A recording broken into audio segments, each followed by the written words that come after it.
நண்பர்களுக்கு வணக்கம். இந்த வீடியோ நம்ம என்ன பார்க்க போறோம் அப்படின்னு பார்த்தீங்கன்னா, இந்த கடந்த நவம்பர் ஸ்டார்ட் பண்ணதுலேருந்தே நமக்கு இந்தியாவுக்கு வந்து பயங்கர பிரச்சனை போயிட்டு தான் இருக்கு.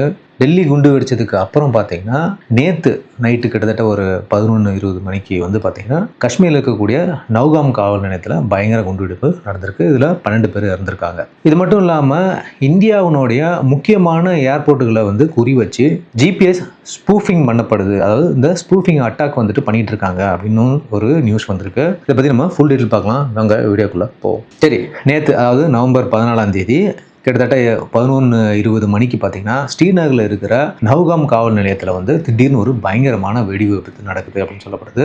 மொத்த கட்டடமும் இதில் வந்து தரமட்டம் ஆயிடுச்சு. அந்த போலீஸ் ஸ்டேஷன் டோட்டலாகவே வந்துட்டு டெஸ்ட்ராய் ஆயிடுச்சு அப்படின்னு சொல்றாங்க. இந்த சம்பவத்தில் இப்போதைக்கு பார்த்தீங்கன்னா வந்திருக்க நியூஸ் படி குறைஞ்சது ஒரு 12 பேருக்கு மேலே இறந்திருக்காங்க அப்படின்னு சொல்லிட்டு கன்ஃபார்ம் பண்ணியிருக்காங்க. இது வெறும் விபத்தா இல்லை இதுவும் வந்து ஒரு தீவிரவாத தாக்குதா அப்படின்னு சொல்லிட்டு நம்ம ரொம்ப முக்கியமான விஷயத்த பார்க்கணும். இதில் ரொம்ப இம்பார்ட்டன்டான விஷயம் என்ன அப்படின்னு பார்த்தீங்கன்னா, இந்த காவல் நிலையம் தான் வந்து டெல்லி செங்கோட்டையோட குண்டுவெடிப்பு சதித்திட்டத்தினுடைய முதல் எஃப்ஐஆர் போட்ட இடம் அப்படின்னு நம்ம பார்க்குறோம். சரி, வெடி விபத்துக்கான 2 காரணங்கள் வந்து நம்ம இங்க பார்க்க வேண்டியிருக்கு.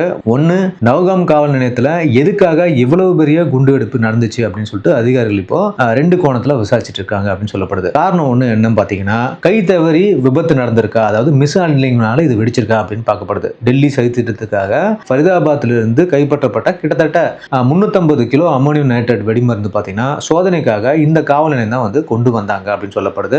ஃபாரன்சிக் டீம் வந்து என்ன பண்ணாங்க அப்படின்னா, அங்க வந்து அந்த வெடிபொருட்களை எல்லாத்தையுமே வந்து பிரிச்சு சாம்பிள் எடுத்துட்டு இருந்தாங்க அப்படின்னு சொல்லப்படுது. இப்படி வெடிமருந்துகளை வந்து சோதனை பட்சத்துல தான் வந்து ஏதோ ஒரு கை தவறி நடந்த அலட்சியத்தினால, அதாவது மிஸ் ஹேண்டில் பண்ணதுனால இது வெடிச்சிருக்கலாம் அப்படின்னு சொல்லிட்டு ஒரு கோணத்துல விசாரிக்கிறாங்க. அதுக்கு அடுத்தது என்ன பார்க்கறாங்க அப்படின்னா, ரிமோட் மூலம் வந்து வெடிக்க வைக்கப்பட்டதா அப்படின்ற ஒரு கோணத்திலையும் பார்க்கப்படுது. அதாவது காவல் நிலையத்துக்குள்ள நிறுத்தி வைக்கப்பட்டிருந்த ஏதாவது ஒரு வாகனத்துல தீவிரவாதிகள் ஏற்கனவே ஐஇடியை வந்து பொருத்தி அதை வந்து வெடிக்க வச்சிருக்கலாம் அப்படின்ற மாதிரி ஒரு கோணத்திலையும் விசாரிக்கிறாங்க. அந்த தாக்குதல் அங்க பக்கத்துல இருந்த 350 கிலோ அம்மோனியம் நைட்ரேட் வெடிமருந்துகளை வந்து சென்று அடைஞ்சிருக்கும். அதனால ஒரு மெகா பிளாஸ்ட் வந்துட்டு ஏற்படுத்திருக்க வாய்ப்பு இருக்கு அப்படின்ற மாதிரி சொல்றாங்க. இந்த 2 கோணத்திலும் தான் இப்போ வந்து தீவிர விசாரணை நடந்துட்டு இருக்கு அப்படின்னு சொல்லப்படுது. ஆனா இந்த விபத்தினோட வேகம் பத்தி தெரிஞ்சா ரொம்ப ஷாக் ஆயிடுவீங்க. ஏன் அப்படின்னு பார்க்கும்போது இரவு 11:30 மணிக்கு நடந்த இந்த வெடி விபத்துல காவல் நிலையம் மொத்தமா தரைமட்டம் ஆயிடுச்சு அப்படின்னு சொல்லப்படுது. ஒரு போலீஸ் ஸ்டேஷனே அதோட பில்டிங்கே என்டையரா போதும், அதனுடைய பிளாஸ்ட் எந்த அளவுக்கு இருந்திருக்கும் அப்படின்னு நீங்க பாருங்க. அங்க எதுவுமே மிஞ்சல அப்படின்னு சொல்றாங்க. வெடி விபத்தினுடைய தீவிரம் பாத்தீங்கன்னா எந்த அளவுக்கு இருந்துச்சு அப்படின்னா, உடல் பாகங்கள் கிட்டத்தட்ட 200 முதல் 300 அடி தூரம் வரை வந்து தூக்கி வீசப்பட்டிருக்கு அப்படின்னு சொல்லப்படுது. பல உடல்கள் வந்து அடையாளம் கூட பார்க்க முடியாத அளவுக்கு சிதைஞ்சு போயிருக்கு அப்படின்னு சொல்றாங்க. மீட்பு குழுவினர் இப்ப அந்த உடல் பாகங்களை சேகரிச்சு வேலையை தான் செஞ்சுட்டு இருக்காங்கன்னு சொல்லப்படுது. காவல் நிலையத்தை சுத்தி 200 மீட்டர் தூரம் வரை இருந்த வீடுகளினுடைய கட்டடங்கள்ல இருக்கக்கூடிய ஜன்னல்கள் கண்ணாடிகள் எல்லாமே உடைஞ்சுது அப்படின்னு சொல்லப்படுது. அப்பனா மிகப்பெரிய வெடி விபத்தா இது வந்து இருந்திருக்கு அப்படின்னு சொல்லப்படுது. சரி, இந்த டெல்லி சதித்திட்டத்துடன் உள்ள தொடர்பு என்ன இந்த போலீஸ் ஸ்டேஷனுக்கு அப்படின்னு பார்க்கும்போது, எஃப்ஐஆருக்கு பழி வாங்கினாங்களா அப்படின்னு வந்து இதை பார்க்கணும். இந்த நௌகாம் காவல் நிலையம் ஏன் குறிவைக்கப்பட்டது அல்லது ஏன் இங்கேயே வெடி விபத்து நடந்திருக்குது அப்படின்னு ஒரு பின்னணியை வந்து நம்ம பார்க்க வேண்டியிருக்கு. டெல்லியில நடந்த செங்கோட்டை குண்டுவெடிப்புக்கு சதித்திட்டத்தில் முதலா எஃப்ஐஆர் பதிவு பண்ணது வந்து பார்த்தீங்கன்னா இந்த நௌகாம் போலீஸ் ஸ்டேஷன் தான் அப்படின்னு சொல்றாங்க. ஸ்ரீநகருடைய புறப்பகுதியில் இருக்கும் ஒரு மசூதி பக்கத்துல தீவிரவாத குழுக்களுடைய போஸ்டர்கள் ஒட்டப்பட்டிருந்துச்சு அப்படின்னு சொல்லி பார்க்கப்படுது. அதை பார்த்து இந்த ஸ்டேஷன்ல தான் அக்டோபர் 18ஆம் தேதி முதல் எஃப்ஐஆர் வந்து பதிவு செஞ்சிருக்காங்க அப்படின்னு சொல்லப்படுது. அந்த போஸ்டர்கள் மூலமா தான் ஒரு உள்ளூர் இமாமை பிடிச்சு விசாரிச்சதுல அது சௌராம்பூரை சேர்ந்த டாக்டர் வரைக்கும் போய் சேர்ந்துச்சு அப்படின்னு சொல்லப்படுது. அவர் கொடுத்த தகவலின் பேர்ல தான் பாத்தீங்கன்னா அனந்தநாக் அரசு மருத்துவக் கல்லூரியில இருந்த ஒரு AK-47 துப்பாக்கியும் வந்து மீட்கப்பட்டது அப்படின்னு சொல்றாங்க. இந்த சங்கிலித்தோட விசாரணை தான் கடைசியில ஃபரிதாபாத்ல பதுக்கி வைக்கப்பட்டிருந்த கிட்டத்தட்ட 350 கிலோ அம்மோனியம் நைட்ரேட் வந்து கண்டுபிடிக்கப்பட்டதுக்கு காரணமா இருந்துச்சு அப்படின்னு சொல்றோம். ஆக டெல்லி சதி திட்டத்தினுடைய வேர்கள் ஆரம்பிச்சதே இந்த நௌகாம் போலீஸ் ஸ்டேஷன்ல இருந்து தான் அப்படின்னு நம்ம பார்க்கிறோம். அதனாலதான் இந்த இடமே வந்து டார்கெட் பண்ணிருக்கப்பட்டதுக்கான வாய்ப்பு அதிகமா இருக்கு அப்படின்னு சொல்லிட்டு அதிகாரிகள் வந்து சந்திக்கப்படுறாங்கன்னு சொல்லப்படுது. இதுதான் வந்து இந்த பிளாஸ்ட் ஏற்பட்டதுக்கு காரணத்தை வந்து 2 கோணங்கள்ல நம்மளுடைய செக்யூரிட்டி ஏஜென்சி வந்து பண்ணிட்டு இருக்காங்க.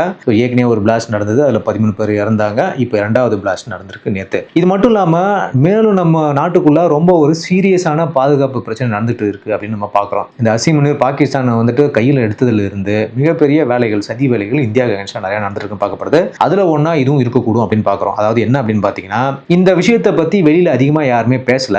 இந்தியாவுடைய முக்கியமான ஏர்போர்ட்டுகளை வந்துட்டு குறி வச்சு ஜிபிஎஸ் ஸ்பூஃபிங் அட்டாக் வந்து ஒன்று நடந்துட்டு இருக்கு அப்படின்னு நம்ம சொல்றோம். இது சாதாரண விஷயம்லாம் கிடையாது. ஏன் அப்படின்னு பார்க்கும்போது டெல்லி, மும்பையை தாண்டி இப்போ கொல்கத்தாவிலும் இந்த மாதிரி விமான பாதையை ஜிபிஎஸ் சிக்னலை வந்து குழப்பறத வந்து நோட்டீஸ் கொடுத்திருக்காங்க அப்படின்னு சொல்லப்படுது. இப்போ பல பேருக்குள்ள பல கேள்விகள் இருக்கும். ஒன்னு, 3 முக்கியமான விமான நிலையங்கள், அதாவது டெல்லி, மும்பை, கொல்கத்தா ஏன் டார்கெட் பண்ணப்படுது அப்படின்றது. ரெண்டாவது, இது சைபர் அல்லது எலக்ட்ரானிக் தாக்குதலா, இல்ல நம்ம ராணுவமே பாகிஸ்தானுக்கு எதிராக ஏதாவது டெஸ்ட் பண்ணிட்டு இருக்காங்களா அப்படின்னு பார்க்கணும். மூணாவது, ஜிபிஎஸ் ப்ரூஃபிங்னா என்ன, இது ரொம்ப பெரிய டெக்னாலஜி அப்படின்ற இந்த எல்லா கேள்விகளுக்கும் நம்ம இப்போ இந்த விடையை பார்க்கலாம். எங்கெல்லாம் நடந்தது அப்படின்றதுக்கான பதில் என்ன அப்படின்னு பார்த்தீங்கன்னா, முதல்ல நவம்பர் 6ஆம் தேதி தான் பார்த்தீங்கன்னா டெல்லி விமான நிலையத்தை சுற்றி 60 நாட்டிக்கல் மைல் தூரம் வர இந்த ஜிபிஎஸ் குழப்பம் ரிப்போர்ட் ஆயிருக்கு அப்படின்னு சொல்லப்படுது. ரெண்டாவது பார்த்தீங்கன்னா மும்பை. அடுத்தது இந்த மும்பையில் நவம்பர் 13ஆம் தேதி மும்பை ஏர்போர்ட்டுக்கு வந்த போகும் விமான பாதையில் வந்து பார்த்தீங்கன்னா இந்த ஏர் டிராஃபிக் ரூட்ஸ்ல இந்த ஜிபிஎஸ் ஸ்பூஃபிங் நடந்திருக்கு அப்படின்னு சொல்றாங்க. அடுத்தது பார்த்தீங்கன்னா கொல்கத்தா. கடைசியா நவம்பர் 14ஆம் தேதி வந்து பார்த்தீங்கன்னா கொல்கத்தா விமான நிலையத்தை சுற்றி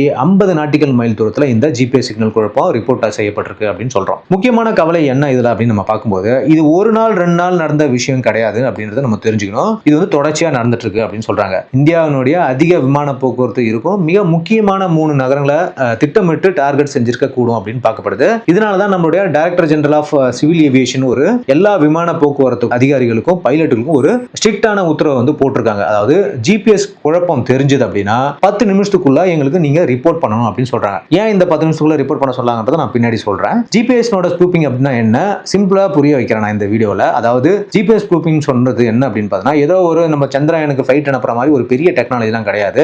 இது ரொம்பவே ஒரு சாதாரணமான டெக்னாலஜி தான். ஜிபிஎஸ் எப்படி வேலை செய்யுது அப்படின்னு பார்த்தீங்கன்னா, வானத்தில் இருக்கிற சேட்டலைட்டுகள் என்ன பண்ணுது அப்படின்னா, நம்ம போனுக்கும் சரி விமானத்துக்கும் சரி மைக்ரோ ரேடியோ சிக்னல்ஸை வந்துட்டு அனுப்புது அப்படின்னு நம்ம பார்க்குறோம். அந்த சிக்னல்ஸை வச்சு தான் நம்ம டிவைஸ் வந்து நாம இப்போ சென்னையில் இருக்கோமா இல்ல பெங்களூர்ல இருக்கோமா அப்படின்னு சொல்லிட்டு ஒரு லொகேஷனா கண்டுபிடிக்குது அப்படின்னு சொல்லப்படுது. ஸ்பூஃபிங் தான் என்ன அப்படின்னு பார்க்கும்போது, இந்த ஸ்பூஃபிங் பண்றான் அவன் கண்டிப்பா ஒரு பேட் கையா தான் இருப்பான். அவன் என்ன பண்ணுவானா, போலியான ஒரு ஜிபிஎஸ் சிக்னலை உருவாக்குவான். இந்த போலி சிக்னல் ஒரிஜினல் சேட்டலைட் சிக்னலை விட ரொம்ப ரொம்ப பவர்ஃபுல்லா இருக்கும் அப்படின்னு சொல்லப்படுது. அதனால விமானமோ இல்ல போனோ என்ன நினைக்கும் அப்படின்னா, சேட்டலைட் சிக்னல் ரொம்ப வீக்கா இருக்கு, இந்த பக்கத்துல இருக்கிற சிக்னல் வர இந்த ஸ்ட்ராங்கான சிக்னல் நம்ம சரியா எடுத்துக்கலாம் அப்படின்னு சொல்லிட்டு அது எடுத்துக்கும் சொல்லப்படுது. விமானத்துக்கு கிடைக்கிற லொகேஷன் தகவல்கள் வந்து தவறா கிடைக்கிறதுக்கான வாய்ப்பு இருக்கு. எக்ஸாம்பிளுக்கு டெல்லியில இருக்கிற விமானம் பாத்தீங்கன்னா, நாம இப்போ வந்து கராச்சியில இருக்கோம் அப்படின்னு சொல்லிட்டு நம்மள நம்ப வச்சிடும் அப்படின்னு சொல்லப்படுது. ஆட்டோ பைலட் மோட்ல போட்டோம் அப்படின்னா ஃபிளைட்டை அது தப்பான திசையில பறந்து செல்ல ஆரம்பிச்சிடும் அப்படின்னு சொல்றாங்க. இது ஏன் ஈஸி அப்படின்னு நம்ம பார்க்கும்போது, நம்ம போனு, காரு, விமானம் இந்த மாதிரி சிவிலியன்ஸ் யூஸ் பண்ற ஜிபிஎஸ் சிக்னல் எல்லாமே வந்து பாத்தீங்கன்னா என்கிரிப்டடா இருக்காது. அதாவது ஒரு ரகசிய குறியீட்டோட இருக்காது அப்படின்னு சொல்லப்படுது. அதாவது அதுக்கு பூட்டு போட்டு இருக்க மாட்டாங்க. அதனால யாரோ ஒருத்தர் வந்து அந்த சிக்னலை ஈஸியா காப்பி அடிச்சு அதை விட பவர்ஃபுல்லான சிக்னல் வந்து அனுப்ப முடியும் அப்படின்னு சொல்லப்படுது. ஆனா ராணுவம் யூஸ் பண்ற இந்த ஏவுகணைக்கு யூஸ் பண்ணக்கூடிய ஜிபிஎஸ் சிக்னல்ஸ், போர் விமானங்களுக்கு யூஸ் பண்ணக்கூடிய ஜிபிஎஸ் இது எல்லாமே வந்து என்கிரிப்ஷன் பண்ணியிருக்கோம் அப்படின்னு சொல்லப்படுது. அதாவது பூட்டு போட்டிருக்கோம் அப்படின்னு சொல்லப்படுது. அதை வந்து பொய்யான சிக்னல் அனுப்பி குழப்பலாம் முடியாது அப்படின்னு சொல்றாங்க. இது ஏன் ஒரு சாதாரண தாக்குதல் இல்லை அப்படின்னு நம்ம பார்க்கணும். ஏன் அப்படின்னு கேட்டீங்கன்னா, நான் சொன்ன மாதிரி டெக்னாலஜி ரொம்ப ரொம்ப சின்னதுதான். ஆனா சின்ன வேன்ல ஒரு ரேடியோ எக்யூப்மெண்ட்டை ஃபிக்ஸ் பண்ணி ஒரு ஆண்டனாவை பொருத்தி லொகேஷன் சொல்லிக்கிட்டே போனா அப்படின்னா கீழே இருக்கிற கார்கள், போன்கள் எல்லாத்தையும் வந்து குழப்பிட முடியும் அப்படின்னு பார்க்கப்படுது. இது ஒரு சிம்பிளான விஷயம். ஆனா இந்தியாவில் நடக்குது ஏன் ஸ்பெஷல் அப்படின்னு பார்த்தீங்கன்னா, விமானம் இது வந்து காரையோ அல்லது தரையில ஓடுற பொருட்களுக்கான ஜிபிஎஸ் வந்து குழப்பல. விமானம் கிட்டத்தட்ட தரையில இருந்து 10 முதல் 20 கிலோமீட்டர் உயரத்துல வந்து பறக்கக்கூடியது. கீழே இருந்து புறப்படுற ஒரு சிக்னல் வந்து பாத்தீங்கன்னா அவ்வளவு உயரத்துல போய் சேட்டலைட் சிக்னலை வந்து ஓவர் கம் பண்ண முடியாது அப்படின்னு சொல்றாங்க. இதை ஓவர் கம் பண்ணனா மிக மிக அதிகமான பவர் வந்து தேவைப்படும் அப்படின்னு சொல்லப்படுது. இது ஒரு சின்ன ஏரியாவில் இல்ல, அதாவது டெல்லி, மும்பை, கொல்கத்தான்னு பல 100 கிலோமீட்டர் ஏரியாவை வந்து ஒரே நேரத்தில் பாதிக்கிற அளவுக்கு வந்து பாத்தீங்கன்னா குறுகிய கால இடைவெளியில தாக்குறது வந்து ரொம்ப ரொம்ப கஷ்டம் அப்படின்னு சொல்லப்படுது. ஸோ இந்த தாக்குதலை செய்யறவங்க விமானம் பறக்கும் போது பல சேட்டலைட்ல இருந்து வர்ற 10 முதல் 20 சிக்னலையும் ஒன்னா இணைச்சு ஒரே நேரத்தில் மிக சரியான டைமிங்ல குழப்பறாங்க அப்படின்னு பார்க்கப்படுது. அதாவது சாதாரண ஆட்களாலோ அல்லது வந்து ஒரு தீவிரவாத குழுக்களாலோ இவ்வளவு பெரிய துல்லியமான வேலையை செய்ய முடியாது அப்படின்னு நம்ம பார்க்கிறோம். இது ஒரு ஸ்டேட் ஆக்டர்ஸ், அதாவது ஒரு குழுவா ஒரு கவர்மெண்ட் ஃபண்டட் பீப்புளால மட்டும்தான் இதை வந்து கையாள முடியும் அப்படின்ற மாதிரி ஒரு கோணத்துல நம்ம இதை பார்க்கிறோம். இந்தியா தன்னைத்தானே டார்கெட் செய்யுமா அப்படின்னு பார்க்கப்படுது. ஏன் அப்படின்னு பார்த்தீங்கன்னா, இது வந்து ஒரு பயிற்சிலாம் கிடையாது, ஒரு தாக்குதல். அதாவது சில என்ன சொல்றாங்க அப்படின்னு பார்த்தீங்கன்னா, பாகிஸ்தான் ட்ரோன்களை சமாளிக்க நம்ம ராணுவம் வந்து ஏதாவது டெஸ்ட் பண்ணிட்டு இருக்காங்க அப்படின்ற மாதிரி சொல்றாங்க. அதுக்கான வாய்ப்புலாம் கண்டிப்பா இல்லவே இல்லை அப்படின்னு நம்ம பார்க்கணும். ஏன் அப்படின்னு பார்த்தீங்கன்னா, எதிரி ட்ரோன் பிளஸ் சிவிலியன்ஸ் அதை நம்ம செக் பண்ணி பார்க்கும்போது, இப்போ எக்ஸாம்பிள் எடுத்துட்டீங்கன்னா பாகிஸ்தான் ட்ரோன் வந்து பார்த்தீங்கன்னா பெரும்பாலும் ஒரு என்கிரிப்டட் ஜிபிஎஸ் தான் யூஸ் பண்ணுவாங்க, அதாவது ரகசிய குறியீடு தான் யூஸ் பண்ணுவாங்க,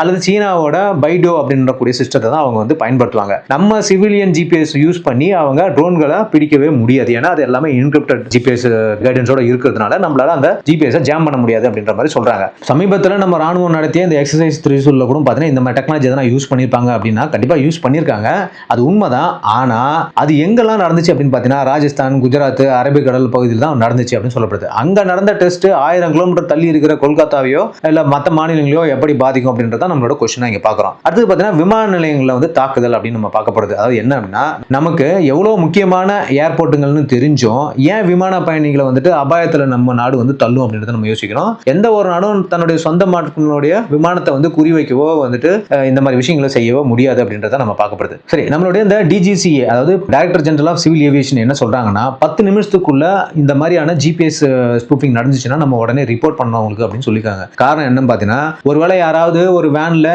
அந்த மாதிரி ஒரு ஜிபிஎஸ் கருவியை ஃபிக்ஸ் பண்ணி ஓட்டிக்கிட்டு போய் சிக்னலை வந்துட்டு இந்த மாதிரி குழப்பற மாதிரி நேரம் வந்துச்சு அப்படின்னா இந்த 10 நிமிஷத்துல ரிப்போர்ட் பண்ணா அவங்க ரேடார் மூலியமா ஈஸியா அவனை வந்து பிடிச்சிருவாங்க அப்படின்னு சொல்லப்படுது. மேலும் இதுல நம்ம முக்கியமான விஷயம் பார்க்கணும், ஏன் இந்த விஷயம் வந்துட்டு ஒரு சாதாரண மேட்டர் இல்லை அப்படின்னு பார்க்கும்போது நம்மளுடைய national security advisor Ajit Doval sir வந்து பார்த்தீங்கன்னா அவங்களுடைய ஆஃபீஸ் இந்த விஷயத்துல தலையிட்டு இருக்காங்க அப்படின்னு பார்க்கப்படுது. அவங்க தலையிட்டு இருக்காங்க அப்படின்னாலே இது ஒரு சீரியஸான விஷயமா நம்ம வந்து பார்க்கணும் அப்படின்னு சொல்லப்படுது. இது சாதாரண டெக்னாலஜி கோளாறுலாம் கிடையாது, இதுக்கு பின்னாடி பாகிஸ்தான் இருக்க வாய்ப்பு இருக்கு அப்படின்னு சொல்றாங்க. அதாவது டெல்லி பாகிஸ்தான் பார்டர் பக்கத்துல இருக்கு, மும்பை பார்த்தீங்கன்னா கடல் வழியோட பக்கத்துல நெருக்கம், கொல்கத்தா பார்த்தீங்கன்னா பங்களாதேஷோட பார்டர்ல இருக்கு. இப்படி முக்கியமான இடங்கள் வந்து அவங்க வந்து குறி வைக்கிறதுக்கான வாய்ப்பு இருக்கு அப்படின்னு சொல்லப்படுது.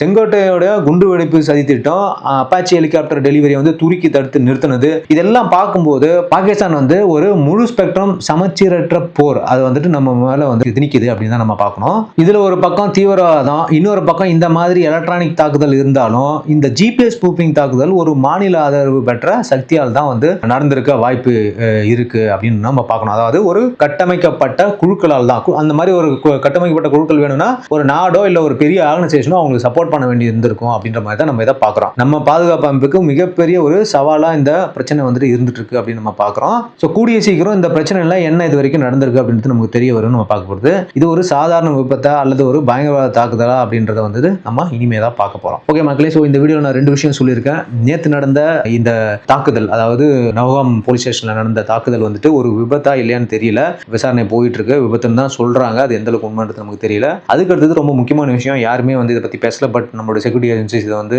ப்ரோவ் பண்ணிட்டு இருக்காங்க. இந்த ஜிபிஎஸ் வந்துட்டு பார்த்தீங்கன்னா ஸ்பூஃபிங் பண்ற ஒரு விஷயம், இது பார்க்க சாதாரணமாக இருக்கும், ஆனால் பல விபத்துகளை விமான விபத்துகளை ஏற்படுத்தக்கூடிய ஒரு மோசமான விஷயமா இதை பார்க்கப்படுது. ஸோ இதை வந்து நம்மளுடைய நேஷனல் செக்யூரிட்டி அட்வைஸோட ஆஃபீஸ் வந்து விசாரணை பண்ணிட்டு இருக்காங்க அப்படின்றது முக்கியமான தகவலாக பார்க்குறோம். ஓகே, வீடியோ இன்ஃபர்மேட்டிவாக இருக்கும் நான் நம்புறேன். கண்டிப்பாக நம்ம சேனல் சப்ஸ்கிரைப் பண்ணுங்க, உங்கள் கருத்துக்களை கமெண்ட் பண்ணுங்க, நம்ம வீடியோக்கு லைக் பண்ணுங்க, உங்கள் ஃப்ரெண்ட்ஸ்லாம் ஷேர் பண்ணுங்க. மீண்டும் அடுத்த ஒரு இன்ஃபர்மேட்டிவ் வீடியோட உங்களை சந்திக்கிறேன். அது வரைக்கும் தேங்க்யூ, பாய், ஜெய் ஹிந்த்.